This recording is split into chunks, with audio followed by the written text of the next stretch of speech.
dream I know deep up my feelings for you. Watch.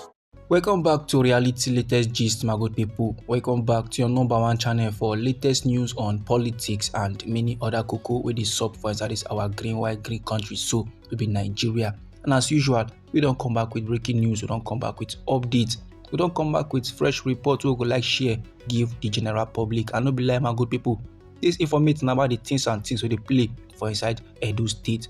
As of on Wednesday, will be the 30th day of April for inside this year, so will be 2025. The Edo State government don't commence the demolition of properties where they linked to criminal activities, and now they don't resume with a residential property where they located at the GRA area of Benin City. And now this house, so where the Edo State government they bring down, it belonged to a father of a murder suspect recently apprehended for inside Lagos. That is to say, the pikin of this countryman so now don't go put hand for jagoda activities. It could make the Edo State government they demolish their house. Now this informate, so this report therefore inside the statement of the chief press secretary to the Edo State governor, and the chief press secretary they go by the name Fred Itua. This man was so kind now to release the statement, give Tory people, so that Tory people go last give the informate to the general public. And for inside this statement, my good people, Oga Fred talk things and things wey the general public gas they aware about. He said this property so wey men they demolish na sites wey men they use for gruesome crime wey they involve the abduction and RIP of a young woman for organ harvesting. That is this particular building. Jagoda men now don't use and they do better crime. Something we say if Baba God see himself, he go shake his head. If human being see him too, they go also shake their head. Now it is very bad say a country person, a human being, person be say na still red blood now they flow through him body. Sake of say in they find money or sake of one thing or the other way men never still understand. You can't go they buy and follow human being, can't they remove parts of their body. Normally those kind of levels it no make sense. It no nice at all. According to Oga Fred for his statement, this building so women they demolish now where the crime was committed, and the building is owned by the father of the suspected kidnapper and the organ harvester. And the father of this jagoda person himself can't even make statements about the matter. He can't even talk things and things about within the saw. And according to the testimony, according to the statement of the father, he say na his wife na call him, say him pikin now don't buy person for his own room and blood now just full everywhere. The body just dead there. So now him can rush go house, can see wetin dey sup, then sharply him go report the matter for police station. And last police people now first detain him until he can drop a proper statement about every way happen. Then last police people come follow and call house now to come torchlight the scene. You understand? The scene of the crime. And after torchlighting, they can carry the body go drop for mortuary. This innocent father now they yarn they give to the people. Say he know they aware at all. Say him pikin fit commit this kind of atrocity. He know they aware. He know smell am at all. Say him pikin fit commit this kind hideous crime. This man now they buga, they beat in chest, they tell the general public say na him sponsor this in Pekin through university. And last this in Pekin now can't graduate. But for the past 10 years, the Pekin don't become a challenge. The Pekin now don't they give him headache. He don't even carry Pekin go psychiatric hospital before. He don't stick around go rehab centers. But nothing they happen. So he could come and leave the thing for Baba God hand. They can't they pray for God now to intervene on the matter, for God now to heal their pikin. Because come back see if the guy now don't they do like tout. Come back see if the guy now don't they live the wayward lifestyle. Don't they do the things and things of the street. So that my good people now few of the many comments where the father of the suspect drop about the matter. Now Oga Fred will be the chief press secretary to the Edo State governor Kondi Yan. Say His Excellency Senator Monday Okpebholo will be governor of Edo State don't give directive. Say this demolition is only the beginning. Say more buildings wey men they use for criminal activities go last day demolished.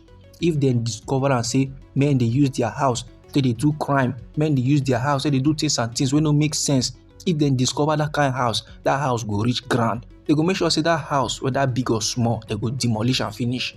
Oga Fred constantly let men they know say this no be winch hunt at all. This no be political winch hunt. No be say men just carry men for mind. No, these buildings were used for acts that contravene the laws of Edo State.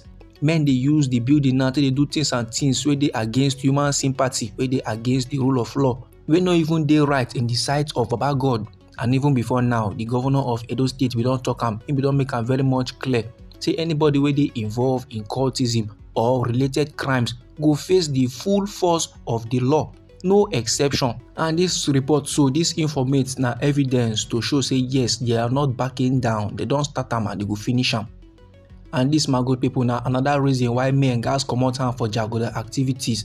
This na another reason why parents, guardians gas to dey put eye for their pikin body. Now if we wan begin dey use this matter as example, you just say the man now don lose his property, the man now don lose wetin him sweat to build.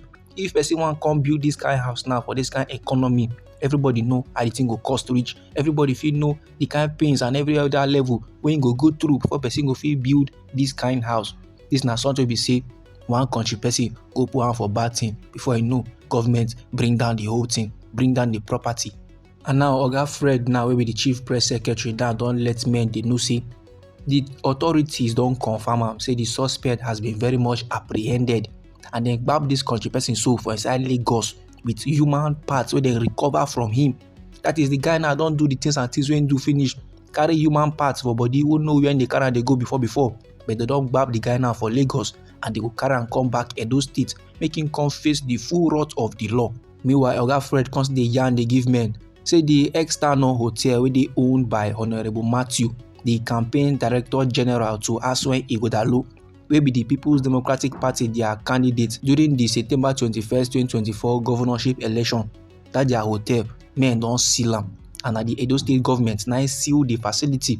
Why dem seal the facility na sake of say dem get informate say men dey use the hotel for cult groups, men dey use the hotel for jaguda activities. And no be lie, my good people, this particular hotel wey I dey tell you about so wey be the external, the Edo State government now don mark am for demolition. That is, time go reach the same way wey Caterpillar so come dey demolish this building, na so the Edo State task force under the orders of the Edo State governor go take demolish the hotel. So this, my good people, na the informate I wan share give the general public. Now I believe very well say unto this informate so many country people go get lots of things and things to talk about. So no let anybody or anything stop or intimidate you.